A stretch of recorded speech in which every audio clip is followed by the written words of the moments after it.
आज हम दूसरे की बहन बेटी की इज्जत लूटते हैं। याद रखना, अगर हमने किसी बहन बेटी के साथ गलत किया तो हम अपनी बहन बेटी के लिए तैयार रहें। एक नौजवान के बारे में मैं जानता हूं जो हर वक्त जिना किया करता था, दूसरों के घर में जाया करता था। एक मर्तबा किसी ने कहा तौबा कर ले, तौबा कर ले। कहने लगा अगर मेरी बहन की तरफ किसी ने आंख उठा करके देखा, उसकी आंख खींच लूंगा।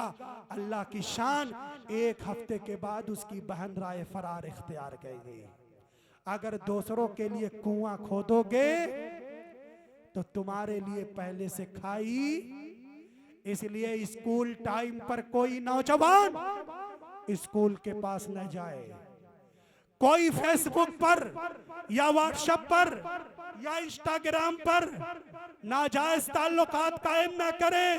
और मैं अपनी माओ बहनों से फिर एक बार कहता हूं, ये जितने फेसबुक या जितने व्हाट्सएप या फ्रेंड हैं, ये सब आपके जिस्म से खिलवाड़ करने वाले हैं। ये अय्याश हैं, ये जाली हैं। कभी इनके जाल में मत आइएगा।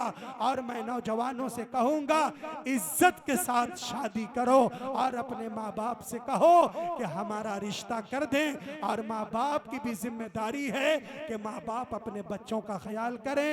ये 4-5 पैगामात हैं। इंशाअल्लाह आप हजरात इस पर अमल करने की कोशिश करेंगे। वादा करिए कि 5 वक्त की नमाज पढ़ेंगे इंशाअल्लाह।